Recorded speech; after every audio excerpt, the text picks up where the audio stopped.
Welcome to todo, cura con vicks. This is our first episode. We're very happy and excited to be doing this and sharing this with you guys. It's finally happening. It's finally real. We want to share just a little bit since this is like our first episode of like what to expect overall from this podcast. And what we really want to do with this podcast is to share important information about our culture, our upbringing, our own challenges, and our own journey towards self discovery, as well as just providing resources and guidance for those people that are entering this journey or have been in this journey and maybe feel stuck. Yes. It's for Latinos, Latinx that are thinking or having recently started with their own self discovery journey and they're trying to figure out what to do or how to explore more. And so are looking for guidance and are for all Latinx, Latinos that can relate to a lot of the topics that we're going to talk about. Yes. And just a quick disclaimer, this podcast is not intended to be used as a therapy session. We are sharing our experiences, journeys, and other resources that helped us. We strongly encourage our listeners to find a licensed therapist if they are being called to begin or dig deeper into their self-discovery journey. Yes. Well, I'm Heidi, and I am a yogi. I am straight up from the city. Lived in a building with all of my cousins and family. So a lot happened in our building. Coming from a Dominican culture, a lot of expectations, a lot of journeys. But I'm so glad to be here to share with you guys what that consists of. I have a beautiful daughter. I'm a single mother. And throughout my life, I experienced a lot of different emotions that I didn't know how to cope with. I didn't know that it was even something wrong, So I started noticing patterns and things that didn't serve me. And I started seeing that this is something that can potentially have my daughter feeling the same way. She would go through the same things. And I needed to make changes, which fast forward, that's how I decided to take that journey to become a yoga teacher. And during COVID, when my anxiety was at its highest, I think we all went through that. Yeah. Depression, the uncertainties. Yes. The fear. The fear, yes. I was so worried. And I said, what am I going to do at this time? I was out of work. And I said, you know what? I spoke to Maggie. I remember sending her a message saying, where did you get certified? What did you do? I really need to start something new, something that can serve me, something that can help me, because I didn't know which direction to go. But I did see certain people had something within them that I needed to be a part of, which is like peace, calmness. They had a way about dealing with things. And I went on and I hit up those people and I joined yoga, and that changed my life forever. And it's been amazing. Every day I'm learning something new. It's one of those things about healing that it's never ending. Never. Because there's always different resources. Once I become certified in this, I want to try another thing, and I want to try another, and I just continue going. So that's basically my journey. I've had such a great time figuring it out. And hopefully this touches, other people's lives, and they're able to take some of the things that I've learned and make it their own in their own style. Yeah. That's very beautiful. It's funny because people are, when they start this journey, whatever, I feel like it's always like, I'm going to find myself. Yes. Like everybody starts with that, I'm going to find myself. And it's like, it's because I feel like we get to a point, some of us, where we know like there's something that's not working. And sometimes I feel like people, myself included, get so like into the whole journey that we think that what we like that the important thing is to get to like that destination when we find ourselves, but like Yeah. there's so much that you can like enjoy and actually learn from the actual journey itself, Yeah. you know? Yeah. Absolutely. So I started really my journey in like 2016. Um, just to get a little personal, I was going to like a rough patch with my husband, and like that's what like impulsed me to like start my own journey. Mm-hmm. And I remember going to therapy, and my therapist being like, "Do you want to do this with your husband?" I was like, "No," because I need to find out what are this like. There's something going on, and this is about me. Yes. And I mean that made us stronger, but it started like with regular like talk therapy. Like I just realized like I'm carrying some things. There's some like really ingrained like things that I'm carrying that are not serving me. It's just something about me missing. And it started like that. And then I got pregnant. I have a son that's going to be 5. And my son was born 3 months early. Mm-hmm. I got really sick out of nowhere, and he was born 3 months early. And that experience just kind of like pushed me to go deeper. Mm-hmm. And I went in deeper because I was like, okay, now I have this kid Mm-hmm. who I need to like raise. I need to like, I love my parents and everything, but I need to do some things differently Mm. because I don't want him to go through the same things I went through or to believe the things that I believed about myself that were not serving me. Mm-hmm. And that's when I went like really deep into like really not only I kind of knew the things that those things that I was like walking with, but that was about now that I know this, where is it coming from? Mm. Mm-hmm. Going into like the root, because if you don't go into the root, it's just hard to like do the whole thing. And then from there, I, went into the whole yoga. I think that's like how everybody kind of starts. I went to like the whole yoga thing. Then I, Let me do yoga. yeah. Then I discovered Ayurveda, and from Ayurveda, I discovered like energy healing, and I started with Reiki, which is what everybody kind of like knows, and then I discovered Kansa, which is like Marma therapy, energy work that is just amazing, and that is what I do now. So yeah, I just like what I would like to do is just share my own story. And I'm sure that there's a lot of people that were raised like us, Latinas, Dominicans, Yeah. that can probably relate to a lot of the stuff that we're gonna say. And yeah, that's just like what I want to do, and that's how my healing started. My journey started. It's still going, doesn't end. You Mm-hmm. just learn where things come from, and you learn tools, and you nurture yourself, and it's just, it's hard and it's grueling, but it's also a beautiful thing. Yeah. Yeah. Yeah. I agree. Absolutely.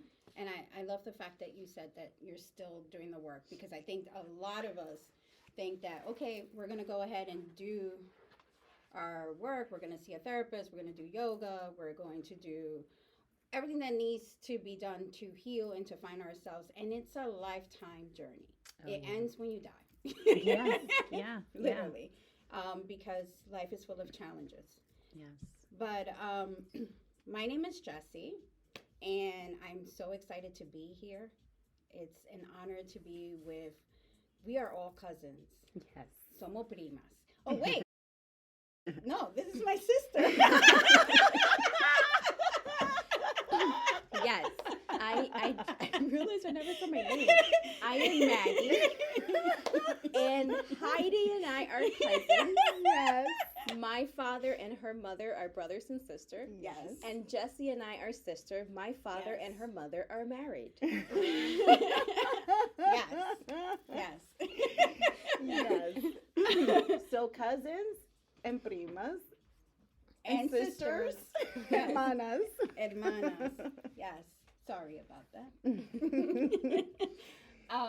So it's an honor to be here and to create this platform, because I think that for me, when I started doing my work, it felt lonely. Mm. It felt very lonely. Didn't have a lot of people that were understanding where I was coming from. And so therefore it made it much more harder to do because there were moments where I felt like, am I bugging? Am I the one, like, really, like everyone else is doing well and feeling well, and no one is able to connect and relate to what I'm going through. So it's just an honor to be here and to create this platform for all who are starting this process, which is so extremely hard, and it's even harder when you do it alone. Yeah. So, me, I am a licensed therapist. My main focus is trauma. I do a lot of inner child work, EMDR, all of it, right? And I think it led me to what led me to become a therapist was my own childhood traumas. I love my parents, I love my family. There is so much love and support, but there were moments and times that situations, due to so many reasons, right? Just migrating to this country leads to so much pain sometimes that it did impacted me.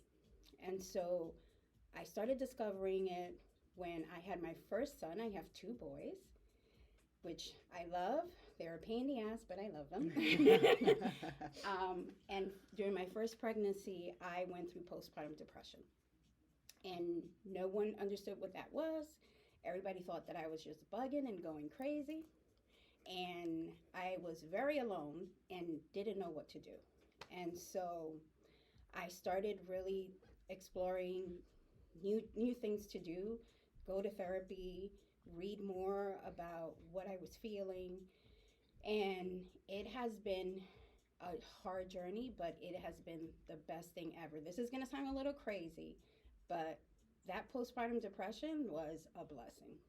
Like, I am where I am emotionally, mentally, physically because of that. It was very painful.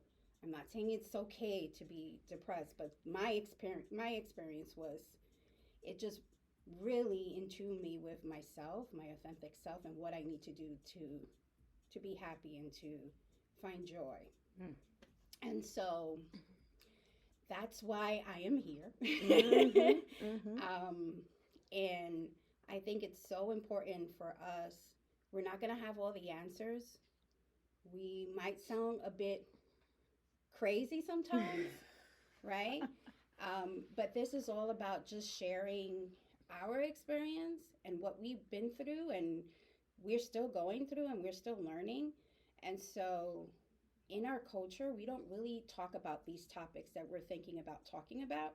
And therefore, we just thought that it would be so amazing to create a platform where people don't feel alone, and we can love our culture, embrace it, but also talk about the things that just don't work and how they impact us. Yes, Absolutely. yes. And it's so crazy when you mention that about feeling depressed. I experienced the same thing. I had postpartum depression. And I remember just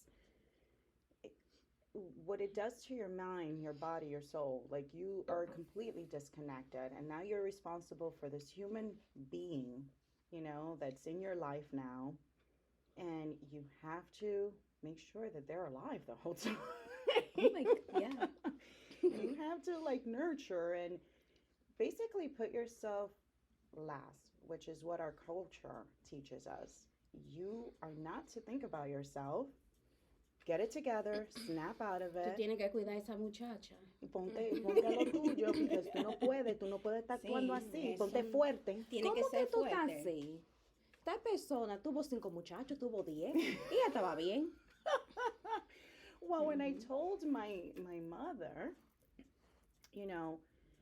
that I was diagnosed with postpartum depression, ella me dijo, no te pongas de estar diciendo eso, que te quitan la muchacha, te la van a quitar, no te pongas a decir esa cosa, ven para tu casa, llora si tú tienes que llorar, pero no le digas a esa gente que te la quitan. It's so sad because that's the culture, right? Yep. That's in our community. Yeah. And It's they're their scared. fear. They don't Yeah. know. They It's don't the know. fear. They fear that you're going to really lose your kid. And now you're stuck with these emotions, this feeling. You don't know anything about therapy. I didn't know anything about therapy. And then this woman that sounded so nice in the hospital was trying to hook me up with help. And I was like, for my follow up, I was like, no. I'm good. I'm good. It was just that day I was so stressed out. She knew I wasn't, but I Mhm. went home feeling Mhm. worse. Yeah. Mm-hmm. Yeah. That's so sad. Yeah. And I don't think your mom was like being malicious about No. it. It was her No. true fear. Yeah. Yes. Yeah. Her yes. It's She really mhm. didn't want me. Mhm. You know, she didn't say to do this just to make sure that I didn't get the help or whatever. Mhm. She honestly, because, this is what they come with a lot of fear. They don't know. And when you're not, familiar with certain things, therapy, we didn't talk about therapy in our lives, like our culture and Mm-mm. stuff. So, eso era para gente loca Mhm. o débil. Mm-hmm. Mhm. Yeah, you need therapy. You're either crazy or you're weak. Yeah. And how dare you be weak? Mm-hmm. Mm-hmm. Mm-hmm. And in our culture, weakness is just like anything, like just like being human. If you're too human, you're weak. It's true. Yeah, It's true. It's true. You ain't kidding. Yeah. yeah. Yeah. It's like, no, tú eres mamá ahora, tienes que ponerte fuerte, tú tienes que criar a esos muchachos, tú no puedes estar de que así, tirada en la cama. Baby. Ella está tirada solamente. Di que triste, tú no sabes lo que yo ha pasado. Ujú. Cuando yo era cuando yo tenía la edad tuya, ya yo tenía esto y cocinaba, yo hacía esto, and I'm like, what? What are you talking about? This, this like when I would like complain to like my parents about like parenting, I'm like, oh my god, this is so hard. Like I'm just so over it. They literally they will be like, but you only have one kid. Your grandmother had 11 and your other grandmother had 8. Why are you complaining? And it's just like, but this is hard. Even with one kid, it feels hard. No, tú estás bien. Mm-hmm. Mm-hmm. Yeah, it's just, it's like, They didn't even know if abuela and mama were also feeling the same way. I'm They sorry. didn't even say it They because it was don't. not But expected. I like to think that abuela with 11 kids at a point was probably like, what did I get myself into? Mm-hmm. She probably wanted to pack her bags. Run, Forrest, run. Yeah, seriously. No, because the thing is, too, it's okay. Ellos tenían 11 hijos, right? The 11 children they had. But then with that came all these grandchildren.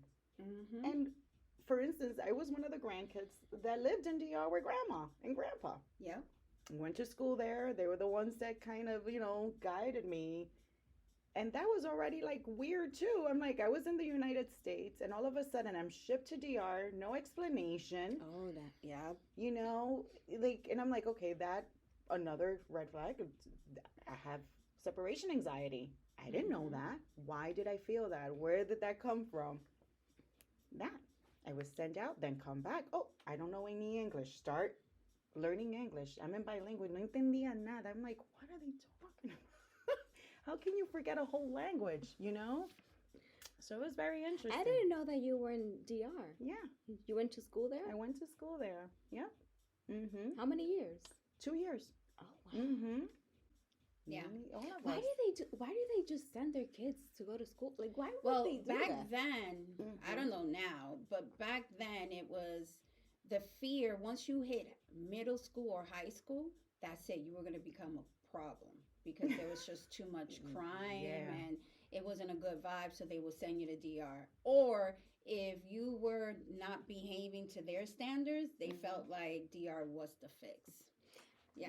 And their Mom- standards were like ridiculous. Oh, No, yeah. see. It would be like, you're not behaving to my standards if I tell you something and you give me your opinion. Mm-hmm. Yeah, that's what it is. Te va Opinion. pasando domingo. Esta muchacha está que Insoportable. insoportable. Mhm. All I said was, Yeah. No. I don't like that.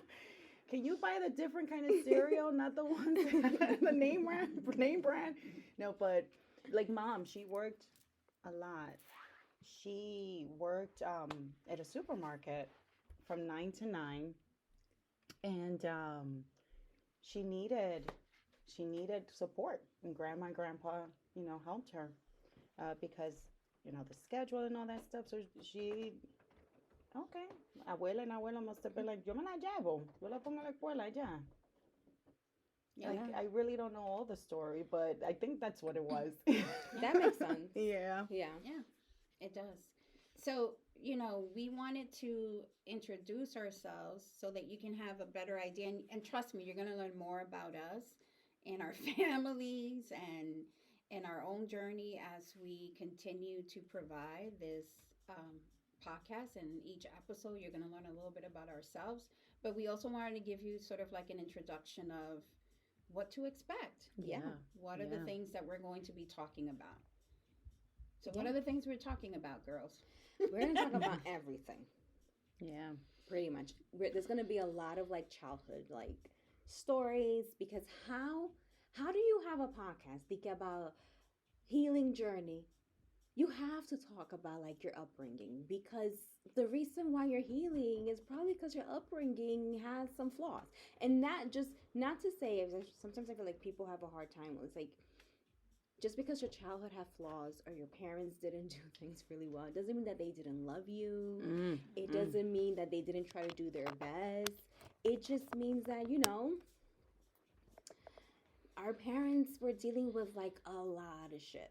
Yeah. And they did the best that they could. And a lot of the things, were things I wouldn't do.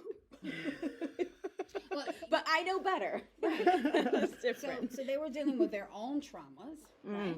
And Their own they childhood probably traumas. don't even know that they're traumas No, to start no. with, right? So No. Like my father, what is it? Que lo amarraban y le daban con la correa. Oh, and he doesn't yeah. consider that. Yeah, our father. We were Trauma. having this cool. We were And he having. doesn't consider that trauma. We were having Y this yo estoy full bien. discussion. pero mírame a mí, yo he trabajado, cuidado a mis hijos. And where he literally said, because I guess my father, I'm convinced that our dad has ADHD. He's just learned how to, live with it. But he was extremely like very like hyper and like impulsive, whatever. Mm-hmm. So abuela and abuelo, to like, I guess, control him, they used to tie him to the table. Amarrado. Oh my. And when he told us that, we were like, oh my God, that's like trauma. No, it's not. Well, they had to do that because I would be all over the place. I would want to go outside. They had They to were tie protecting me. me. They had to tie me They to the were table. And I'm like, what? Yeah. I go, if I tie Mateo to a table and like his teachers find out, like they're gonna take him away. Right. So they were dealing with that. Mhm. And then coming into this country, migrating to a completely different culture, different world, different language. And let's not even talk about all of the systematic racism, discrimination, everything that they went through, Yeah, right? sometimes I think Oppression, about it and the I'm like, mistreatment oh just my because gosh. they're immigrants, they don't know the language. Mm-hmm. So separated from their families, from their what they culture, know, from what yeah. they know. Mhm. So they were super on survivor mode. Mm-hmm. The They- entire time. Yes. And when you're surviving, you don't have time to take care of yourself or others emotionally, mentally. It's like the basic needs we need to survive. So I think a lot of time, the reason why people don't like to do this kind of work is because, oh my God, but my mom and my dad, they worked so hard. They were so nice. They did the best they could. Yes. But there were moments because of what they were going through that impacted you emotionally and mentally that you're still processing now. And then you can And that's okay. potentially send that same Mhm. thing to your children and your partner and the people Yep. around you. You know, this is what you are mirroring. That's why it's called generational trauma. 'Cause Yes. it's a cycle. It's a cycle. Yeah. And it's about breaking the The cycle. cycles. It's about breaking that cycle. We're starting a new one. When I first started into this healing journey, I was like, okay, I'm going to break the generational cycle. And then as I got deeper in, I said, oh, that's too much work for one person. I was like, that's way, like that cycle is way too old. Oh my God. What I'm going to try to do is start a new one. Mm. And I hope that like my son and the people that come after me Mhm. can like continue in that new cycle, and then that old cycle just kind of like Yeah. fades. Disappears. Yeah. Yeah. And I like the fact that you guys mentioned something that's very important. And I think it's very important we repeat it. Just because we are sharing our traumas, our experiences, we're not downgrading or taking away all the love and support that we've received. I think for for us, especially having us, like our cousins, all of us together at all times, we had one another's support and love. Um, so not taking that away. I know they've had their own traumas, and if they knew better, they would do a little better. Um, but that's the point.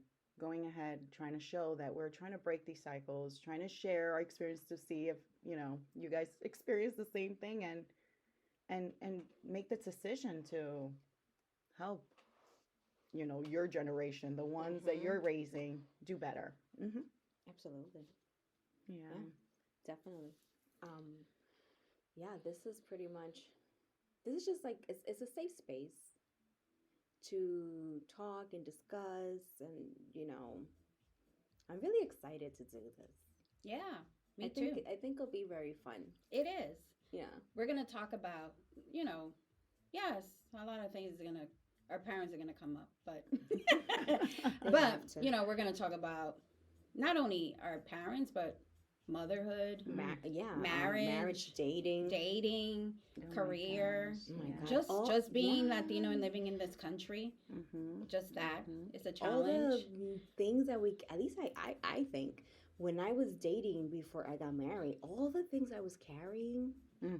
all the fear, it was so hard to date for me just because I just felt like, I don't know, it's, and those, one of the things that I had to work on is just, it felt like I was just like never good enough for anybody. Yeah, Yeah. because you had to meet certain standards as a Mm-hmm. woman, and even when you are with a partner, I struggled with that because, for instance, I was never married, but automatically he era marido mío. Y yo tengo que servirle la comida. I need to feed him. I need to make sure that he has everything. When he's around, he calls the shots. He's the one in charge of doing everything, making all the decisions, and I was below him. And this is something that like in general is what we're supposed to be like as Latina, or at least Dominican women. um so it's something that while I was doing, I struggled with. Like, I'm like, wait, hold on. Like, I'm working, I'm taking care of my daughter, I'm doing this, I'm doing that. Why don't I get a, him bringing me some food and cooking and doing all this stuff? Why does Yeah. it only have to be one-sided? So it's crazy how you start feeling a certain way within yourself. You're like, oh my God, this doesn't feel comfortable. Like, I need to let go of this stigma. This is not for me. Yep. And I got criticized a lot. Yeah. Mm-hmm. Yeah, well, the idea is that you lose yourself once you become a wife, a girlfriend, a mother. Yep. It's about you, it's about them. You lose yourself. And there's so much more than that. Like, I'm more than a mom. I'm more than a wife. Yeah. I am more than someone that has a family. Like, I'm Jessie. Yeah. And there's so much Absolutely. more to that. Yeah. And definitely. that's what leads to resentment. That's what leads to depression, because you're so you lose yourself. You don't even know who Mhm. you are anymore. Yeah. Yep. And then it's like, the way that I see it is, I'm like one person, right? I'm Margaret, Maggie, and I wear different hats. Mm. One of my hats is I'm a mother. The other hat is I'm a wife. The other hat is everything is just a hat. Motherhood does not define me. No, it does not. Being a wife does not define me. No. And I think that when you have somebody that's like, I am defined by being the mother of my children, what's going to happen when those kids grow and they don't need you? Mm. You know? Yeah. So Yeah. who are you now? You always need to kind of know and stay true to who you are. Yes, the kids always come first. That's just what it is. But you need to stay true to who you are, because that my 5-year-old is not going to be 5 forever. He's going to be 16, 17, 25 one day. I'm ready for that. And it does not get easier. but you know, once he gets to a point where he's just like, he's not going to need me. So what if I have identified myself for all of these years as being a mother and that's all I am? When he doesn't need me, what am I going to do? I know. You know? I know. That empty nest. It's and it's very familiar to that. That's all I was for a very long time. Alicia's mom.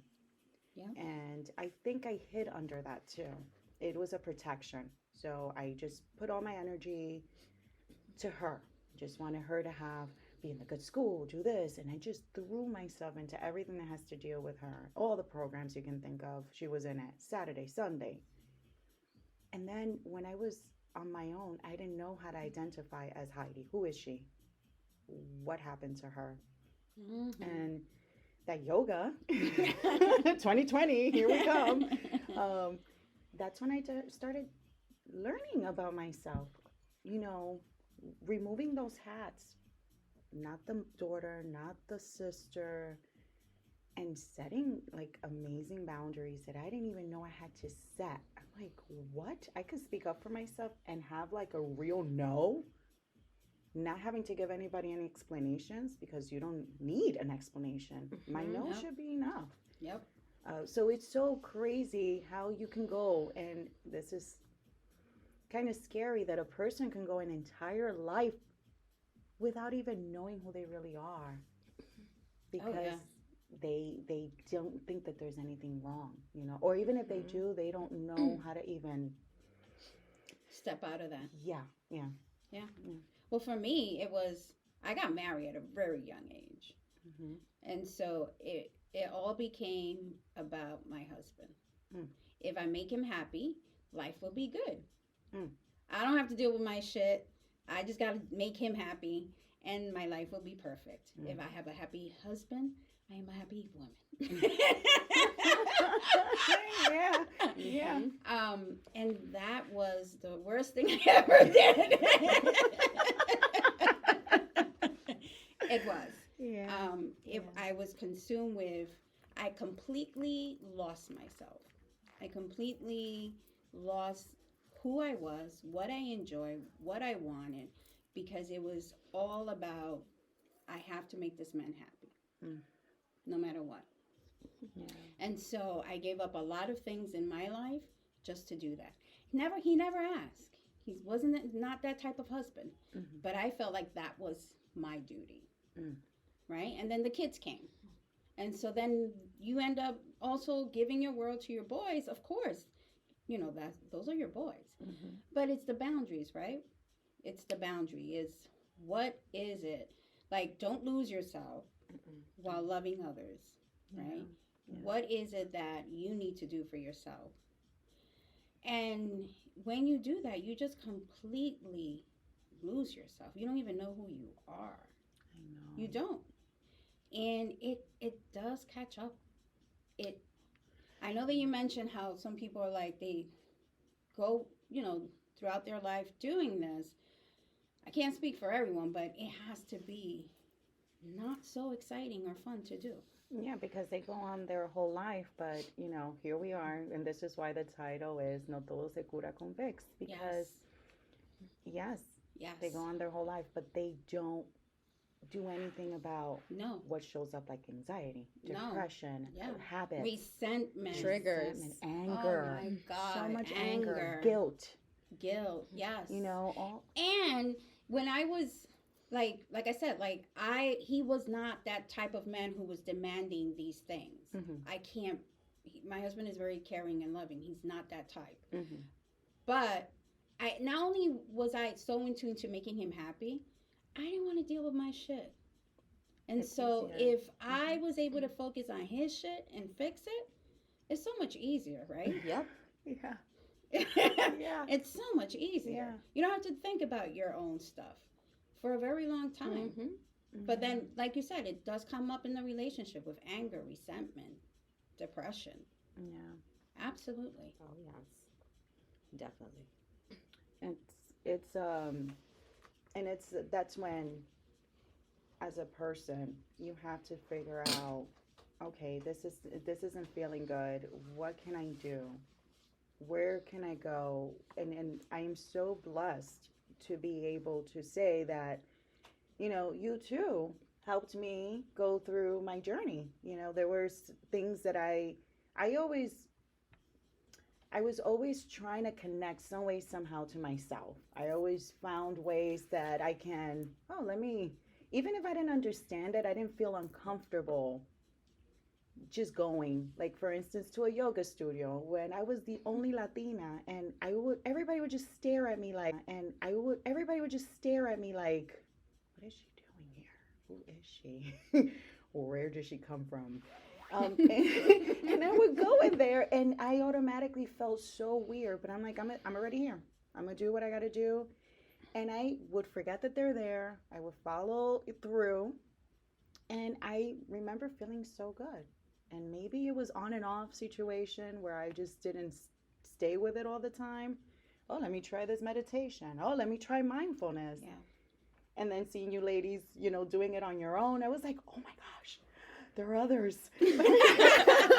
Oh my gosh, and it just felt so good to know that I can, talk about these things with you guys and not look weird or feel weird, because even within, I felt uncomfortable, let's say in the yoga class where I was the only person of color. And then I go to my people and I'm here like, oh, I try yoga. And they're like, what? Yeah. You're not flexible like that. Yeah. It's not about flexibility. It's about just showing up. There's so much more than this. Yes. Yeah. So, yeah, it was like battling, both cultures and trying to figure out, who the heck am I? And why do I enjoy this? But why does it feel weird? But yeah, I'm glad I just kept on. Mm-hmm. Yeah. I feel like the healing journey, or this, whatever you want to call it, a journey to self-discovery or whatever, I think it does start with that, like, I'm going to find myself. Mm-hmm. Because if you think about, at least in my experience, I feel like, I was born as my authentic self. Mm-hmm. And then throughout my childhood with, things that were done, and I started to develop these beliefs that were not true to me, but they were like, I guess, like also like coping mechanism to like kind of like keep me safe. But then it's so many years of like carrying these things that they feel very true. Right? So there was like, I had like a lot of like imposter syndrome. I had a lot of like feeling, like less than a lot of people. I can go into stories of like shit that I did that just are like, why did I think of myself, like that? Yeah. And then when you go really deep into this journey, you realize, oh my God, so when I feel XYZ, it's because my 9-year-old self went through XYZ and she's coming up. And it's like, okay. And then you learn how like nurture that 9-year-old self. And then you get closer to like who you truly are. And then you deal, like, 'cause now you're changing. And I feel like people, you've been like showing up a certain way to, with all of these like, it's like an onion, right? With all of these like, layers. Yes. And then the layers start to like kind of come off, and then you show yourself kind of like more as like as your true self, and people don't really like recognize you because they're like, but who are you, right? And then when you start to like really speak your voice, like setting like boundaries, it becomes a big thing, because in our culture, boundaries are not acceptable. Dominicans don't believe in boundaries. No, like my parents were over not too long ago. They spent a few like 2 months with me, and I remember before them coming, I was extremely anxious, and I was feeling very down. I didn't want to do anything. I like going back, and like when I was doing like my shadow work, I realized that like in my teenage years, which I discovered as an adult, I was angry and depressed. I remember when I found that out, I told my therapist, depressed? I didn't know I was depressed. Yeah. And she goes, well, when you're in an environment where it's not safe to feel what you're feeling, sometimes you don't even know that you're feeling that. Mm. And when they were getting closer to coming in, my teenage self was like out there, out of like, just like, Ready. yes, just like, and I had to sit down, like nurture this part of me. And I remember I cried, like crying for like half an hour, nonstop. Wow. But in this trip, I started to set a few boundaries, and I can sense like just my mom being very like not liking it, and reverting to like some mechanism that used to work with me to kind of like make me feel guilty. And this time I was like, no. Oh, that guilt No. trip. I think Yeah. it's all within. And they don't even do it. Like, it's so funny. I don't feel like they do it in a malicious way. This has been working for them for so long that this just come up. And you're like, why are you using this right now? I know what you're doing. Yeah. I can recognize it now, because now you're talking to a 37. It's not me at 15 that's like, okay. No, it's like the 37-year-old being like, 15-year-old, stop. Yeah. Yeah. We're not gonna fall for this shit. Yeah. And it's so funny you bringing that up, because I just, this year, I learned so much about myself and about my parents.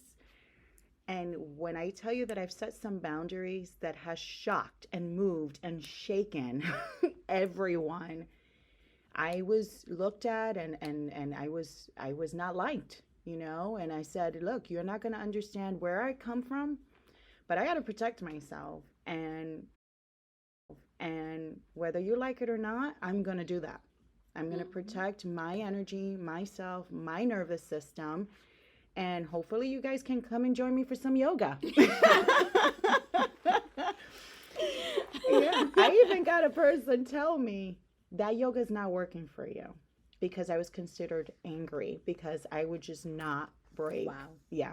Oh, yoga isn't working for you. Oh, I'm supposed to walk around like I'm what, a hippie all day? Jesus. Jesus Christ itself. And let people walk all over you, and love and kindness, peace. Peace. Turn the other side so and they can light. slap It's just, you. Yeah. It's just love and light. Which other side you want to slap and beat down, and it's crazy, because when you're not familiar with what goes into healing, when you're not familiar with how painful it is to even get to the point to speak up for yourself, it takes a lot when you're not used to that, when you're not used to just putting yourself first, and they are not used to putting themselves first. So they're like, what is wrong here? Like, what are you doing? Yeah. And you're changing the relationship's dynamic. Yeah. And they're not used to you saying no. Mm-mm. So for them, it's also like, what the heck is happening? Yeah. What's going on? Now I'm okay when they say, no le diga eso, porque ya tú sabes cómo se pone. Yes, it was, for me is, bueno, tú sabes que a ti no se te puede decir muchas cosas porque todo es trauma. Todo es trauma. Todo es trauma. Yeah, that's For the me disclaimer. Like before they left, my mom goes, yo quiero hablar algo contigo, pero tú sabes que a ti hay que buscarte la forma, porque tú de una vez te pones como, tú sabes, ají caribe. But, I don't know if you guys experience this, but one of my biggest, I wouldn't say, I feel like I'm raising my son to be very vocal. When I got pregnant, I said, okay, there's a lot of things that I need to change with this child, right? And one of the things was I want to make sure that my child has assertiveness, that he uses his voice, that he knows how to express himself, that he knows how to set boundaries. And that's one of the reasons why I had to go deep into this work, because I had to work through my own stuff for that. And I must say, my son is almost 5. He's very assertive, and he's very good at expressing how he feels, all that kind of stuff. But my son doesn't always like hugs, right? So first of all, my son has sensory issues, which is a whole nother topic when I told my family and how that went. How no, él no tiene eso. He's just hyper because he's a boy. No. But, so he's very if he doesn't want to hug, he doesn't want to hug. So we've had to have, the talk. You don't have to do anything you don't want, but if you don't want to hug, you are not allowed to be rude about it. You can just say, no hug, please, hi. Pero, in a Dominican family, the elders no respetan eso. So they just want to hug. He'll be like, no hugs, please. And I hear so. Oh my God. Or sometimes he'll just be like, no, and then it's you have that worry, oh my God, I don't want my son to be seen as ay, ese muchachito. But it's can we also respect his boundaries? Yes. Sometimes, even raise, I feel I raise my child a little bit different, where it's we have rules and we have boundaries and all of that stuff. And yes, I'm the adult, but he is allowed to say no to me. He is allowed to say, I don't like that. That's not fair. He recently was like, I don't like you. And I was it hurt a little bit. And I had to be like, okay.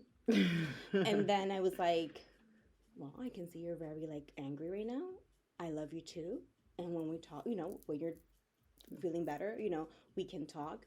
Where it's I've seen people that it's if their kid is I don't like you. It's this whole thing. So sometimes when you're trying to do things differently with your kids and you're in front of people, I don't know if this happens. It brings some kind of worry, yeah. Well, you feel judged. You feel they're going to see you a certain way, or you're doing something wrong. Because let me tell you, parenting, oh my gosh, that's a whole that's different segment. Yes. But parenting, especially, in the city, when we lived in the Upper West Side, going to Central Park alone, I felt I was being watched all the time. Is she going to hit her? Is she going to do this? Why is she yelling? And we parents are harder than anybody ever in the world with other parents. We're always judging, and so in the Dominican culture itself, it's we don't catch a break either. With that one alone, even when we do something different, reprimand our child by speaking and not beating the crap out of them. Yep. Already, ay, pero tú eres muy mansa. Tú Muy así floja. Que, muy floja, porque ese muchachito ya con 2 o 3 cocotazos ya aprendió, and it's for me too, it was I raised Alicia very different, and I made sure that conversations were number one. And that's another thing. Alicia, to this day, does not like hugs. This is a lifetime thing, Maggie. So to this point, if I want a hug, I have to ask. And if she says no, I have to deal with that. And it's okay. Yes. It's okay. It's okay. It is. Parenting is it's another topic, right? We can talk about it forever, to change the way that we were parent. For a fact, for most people, I'm not speaking for everyone, but for most people, especially first generation, we all say we want to raise our kids differently, even when you're not doing the work. Yeah. So I want for anyone who's listening, who is thinking about, I don't need to do the work, or I'm fine, I'm good. If you had kids and you were I'm going to raise them differently, tap into that and ask yourself why. Right? Yeah. Ask yourself something's why. pushing you towards that. Yes. Yeah. Yes. Yeah. And I think that a lot of our childhood trauma, it comes out in parenting. Oh, yeah. Yeah. Parenting is so fun and rewarding and loving. Boy, does it bring out the darkness. It's very triggering. Parenting is very triggering. Yeah. All your inner children are fully awakened. Mhm. Yeah. All of them. And it's about how you approach and these that things. it might be one of the reasons why you probably think I'm good, but I'm not raising my kids like I was raised. Yeah. Just explore that.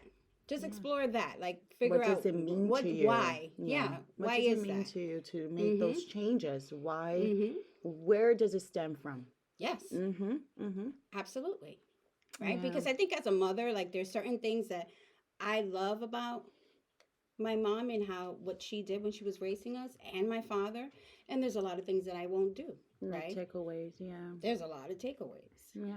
And I hope also that our children are able to take away certain things from Yes. us. I would love for definitely. Alicia to be like, Yes. Mom, you sucked in this Yes. category. Yes. You hugged me too much, and it's traumatizing. No, for real. Well, the thing is that if we believe that humans are not perfect, why do we believe our parents are perfect? I know. They try their best. Right. Yeah. They Why? do. They try Why their is it best. so hard to believe that? With the limited resources, okay? Because no therapy, no nothing, no one to guide them. It's somebody, our immigrant grandparents come into this country.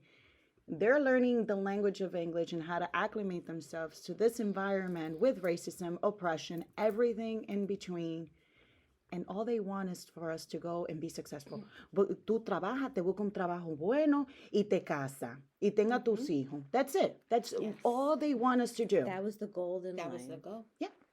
Go to school, get an education, Try to get a job. unionized job. Sí.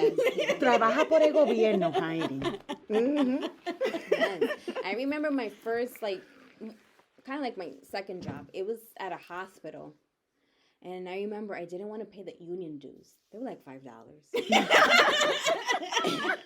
But I was like, I'm not making, I'm already not making any money. You don't want, I'm not going to pay that. And I told my father, he said, No, he's a union guy. usted tiene que ponerse ahí. Porque si cualquier cosa, la unión. And I was like, all right, I guess I'm giving these freaking $5 to the union. Union, the union is the union. No, and they say things where they're so proud.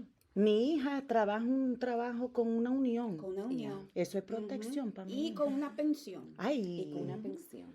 Y si tú encuentras un trabajo bueno, right? If you find a good job, no importa que te hagan lo que te hagan, pero si es bueno, usted se queda ahí. Ahí se queda. Usted Con el se queda abuso ahí. y todo. Y respete a su jefe. Yes. Usted respeta a su jefe. Respete, usted hace su trabajo, no falte el respeto a nadie. Y tú vas y trabajas y no hables con nadie. And then you wonder, why can't I ever speak up for myself? It was because from an early time, remember, first it was teachers. Your teacher's like your second mom. You do whatever she says. You respect her. And let's not even talk about our experiences with our teachers. We have some weird fucked up teachers. And we have these weird fucked up teachers, but I guess she's my second mom, so I have to do whatever she tells me. She tells me. No, but listen, that is so true. Like when I was debating, should I go and open my private practice? I didn't know. Like I was so scared, and the reason why I was so scared was I was working at a school and I was very happy there. I was very happy. I enjoy the work. I enjoy the pay. There was nothing for me to complain about. But I always wanted to have my private practice. That was something that was always my dream. And so after COVID, we had timeout. Yeah. The universe world, put us in a room like you need to chill and figure yourself out. Yeah. Who are you? Figure yourself out. I was like, I need to do this. I really want to do this. This is what I always wanted to. And I was so scared. And I remember in school around March and April, you start doing new contracts. So that's when you find out who's coming for the next school year and who's not. And there was this white teacher, English teacher, amazing teacher, worked in that school for many years. She was a really good teacher. And in one of our staff meetings, she says, I'm not coming back for next school year.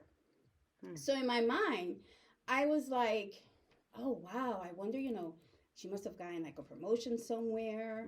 She must have gotten a really good job. And I'm trying to figure out, like, why is this lady not leaving? Because everybody loves her here. She's a great teacher. And, you know, she's white and she's probably making a lot of money. And so I remember, like, a few days later, I saw her in the hallway and I was like, hey, like, so what are the plans? You know, you're not coming next year. And she looks at me and she's like, I have no idea, Jasenia. She goes, I just want to change. So I decided to move to New Jersey and I'm just going to figure it out. Wing it. Yeah. And then I was like, wait a minute. I have a plan. Like in my journey, like in my journal, I had like plan A, plan B, plan C, plan D. If it works, if it doesn't work, and I still cannot make this commitment and take a leap of faith and just go for it. But it's because for so many years, it was all about if you're in a good job, you have health insurance, they're paying you good, you're good with your boss, you don't leave it. Yeah. That's it. So survival. Yeah. And I was like, but here you have this lady who is amazing at what she does, and she's just leaving and trying to figure it out. Why can I not leave? I'm done with this. I'm done with this. This isn't for me. This is how you live when you don't live on survivor mode.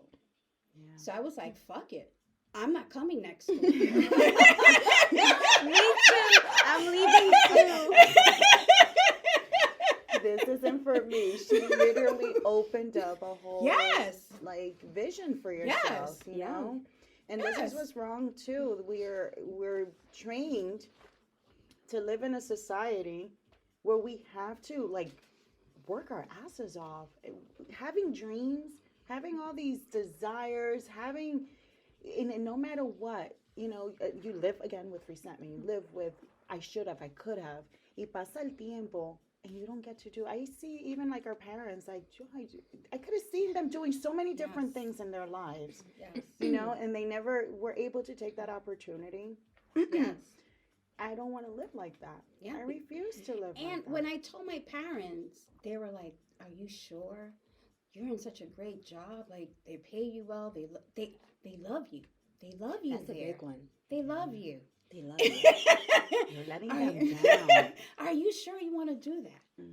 My mom was like, no one is going to pay for therapy sessions. Why would they do that? Oh my God. Yes. Yes. Yeah. Yes. And, you know, now it's like they even say it like, oh, my God, we had no idea, like, that this was going to grow and that you were going to do so well. Like, and I told them, I said,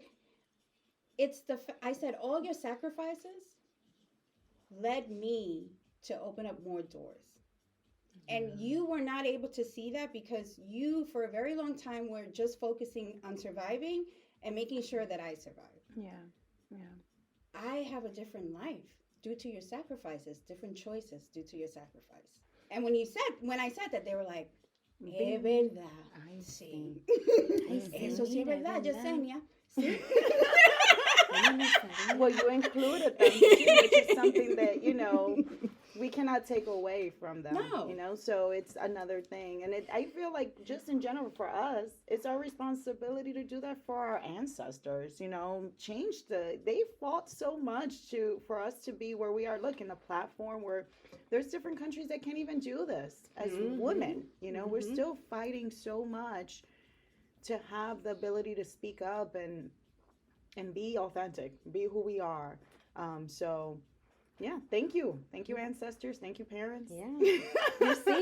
You see, we do love them. But it's true. A similar thing happened when I left my full-time job. I was in that job for 11 years. It was fashion, and I'm very grateful to that job. I will always have love for that job.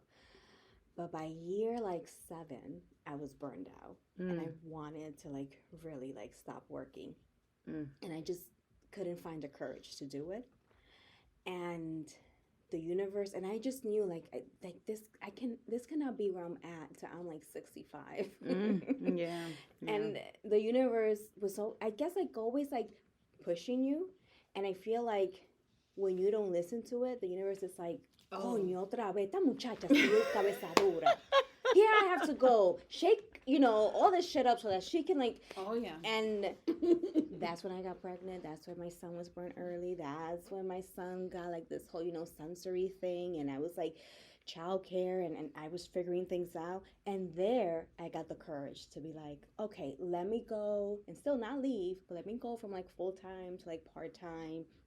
And also like I had become like a yoga teacher and I discovered like this concept thing and I was like maybe I can do it like on the side too, but still like with that fear of like really letting go, but deep down being like I know that it's like this chapter, I should have closed this chapter such a long time ago and I just didn't because of fear. And then again the universe just pushing and just shaking shit up where it's like finally I decided to leave. And when I did, my mom was like, ese jefe te quiere mucho. A ti te quieren. Ese jefe, mira, te dejó trabajar de la casa. And I had to be like, do you know that he allowed me to work from home and has a little bit of like flexibility because I'm a good ass employee and I've been working my ass off for 10 years. And he's like, I'd rather not, I don't want to lose her. Yeah. No, sí, pero él te quiere. And then, yeah, so it's like. And this is one of the things that happen a lot. Like, we didn't go through what they went through in this country, right? Like being on survivor mode, but we were raised by it. Yeah. So because we were raised by it. We're on that. We're on that. We're on that train, for sure. We're on that. For sure. Yeah. And there's a lot of fear because they had a lot of fear. And still, there's a lot of fear even when I talk and even when I speak about, something as simple, like let's say one of my parents is nervous or angry and you see like the way they're dealing with it. And I see them and I'm like, okay, like take a moment, breathe, let's think about you right now. Let's figure out how you can feel better. Let's take a nice walk. Let's change up. Hey, no. It's so, ja. Like, what? No. You're about to have an anxiety attack. You need to, let's figure this out. There's so much. Para ti todo es ansiedad. No ansiedad. Es, what do they call it? They don't call it anxiety. They call it... Los nervios. Los nervios. Los nervios. Estos nervios me tienen a mí. Los nervios. Yeah. Es lo mismo. So, and then it's so much like they're receptive to anything other than what they already know. Yes. So, ladies, now that we have shared with our listeners, like we tapped into a lot, right? Like all of our experiences, all of our challenges, what we been through and what we're still working on. What are, if you can think of like 3 top things that you want to share with our listeners that this podcast is all about so that they can continue to follow us and listen to us, what would it be? Generational trauma. All the way.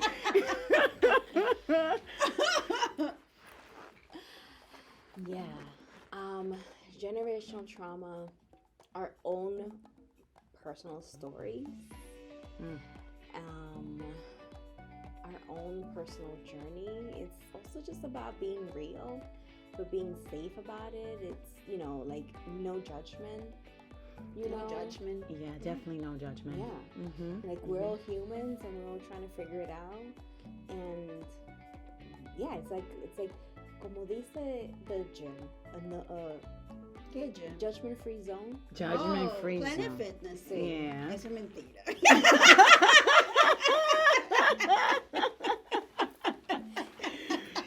Bueno, I would say in this podcast, no judgment. This is definitely a safe space. Yeah. And on top of that, I just feel like this is such an awesome environment. It's gonna be funny. We're gonna talk about topics that are not so deep all the time. There's gonna be some funny stories, dialogue, and just some resources. I feel like we all need some guidance, and maybe you guys can even share those, or your experiences. And so I think just with that, it's gonna be, And the other piece is like embracing our culture too. Oh, yes, yes. Because I love my culture. I love my culture too. I love it. I've always said So it. Yeah. yes, I will, in as many lives as I come back. I want I to be would like Dominican. to be I Dominican. see. I Yes. see. So It's I love in it. my blood. And All the because way. we love it and we are so in love with it, we are also able to talk about the things that work and the things that don't work. Yeah. Yep. Yeah. Absolutely. Yep. I feel like we have something of best of both worlds too, because I love being a Dominican New Yorker. Me too. Oh my God, those two mixed together. Come on. From the Upper West Side. I see. Yeah, No, but it- listen, it was Upper West Side. No, ahora. That was in the 70s and Sí, 80s. sí. So yeah, You it's know, a- that's another thing. So the hold on. Upper West Side from So today. what are we? Huh? So No, it's no, not considered no, Upper no, West it Side? is. Oh, It okay. is. Okay. It's just a But- different culture now. Oh, see. No, because when I say that, first of all, when I say I'm Dominican, people automatically think, oh, from the Heights. From the Heights or the Bronx. Yeah. Yeah. No, and then when I say Yes. no, I was raised on 92nd and like Central Park West. Ah. Oh, pues tú tienes dinero. No, Tampoco. tampoco down. Sorry. Okay. Misconception. Yeah. Yes. See. We live, so it's Upper West Side, but like from the 70s and 80s. Mm. It was Yeah. a different vibe, Mm-hmm. different hood. Mm-hmm. Okay, so Even like the early 90s, you know. Yeah. even It's early great. 90s. Yeah. Yes. I mean, I used to go down Central Park looking like Janet Jackson. With my bell bottoms, looking mad cute. This is funny because it doesn't happen anymore. But our family, our Dominican family, they used to have barbecues in Central Park with the music and all. I see. Now you need a permit, no used to music, have- and no alcohol. We used to have our little tree because Yes, on it's 93rd also, Street. they did not like to walk a lot. No. Minimum exercise. So it was the first tree when you go in the park. It's No, the first tree. Y le voy a decir algo. I've been there recently and I'm actually planning something and someone brought it up. They were like, do we need a license to have a picnic? I'm like, ay Dios, yo no Might. sé. You're absolutely right because that Oh crowd is my pretty God. big. Yeah. So, with that being said, I went the other day. The grass does not grow in that area, guys. Did we ruin it? Yes, we did. Eso fue todos los bailes del perico Yes, ripiao. we were those people. We were those Dominican people. Dominican people, like We midnight. brought the Heights to 92nd And and it was- Central Park. They would be like, you would go early, like To hold why the would we- spot, 6 o'clock in the morning. Even though Yeah. in that on 93rd Street in Central Park, nobody was hanging out under that tree. So there was no need to I be think there it so was early. known. It was like that no one. Yeah, Um, you don't go there. There's this huge group. that probably And does like something. they used to have, they would barbecue. Yeah. They would play They were bingo. All bingo. the women bingo, and the Music, men domino. domino. Domino. Dancing. Oh, el baseball. I mimito on the field right across. Baseball. Yeah. The field Yes. across, and then all the Yes. kids in the playground. Y Yes. todos los niños de playground. Y eso era un Yes. lío de gente. Y todo el mundo trayendo trays, Y espagueti. Espagueti, musicón. pastelito. Pastelito Y el musicón. Y el I musicón. see. Y el musicón. Yeah, so it's don't see it as high class No, Upper West Side. not even. No, We brought all that recklessness right back to Central Park in 92nd Street. Our building had música en todo lo piso. Every floor had different music. So as you're going up the stairs, It's so eso true. era una Like for cosa. Christmas, Ay. every apartment had. It was like Webster Hall. Yeah, Webster Hall, all the floors.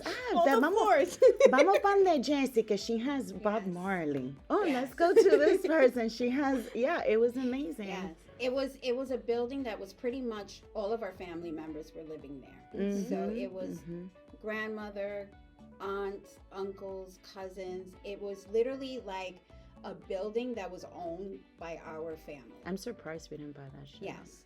Like, And how did we not Whomever come was together, not part of the family became part of the family, which we still have? Yeah. Yeah. So many friends and people that oh, how's your cousin?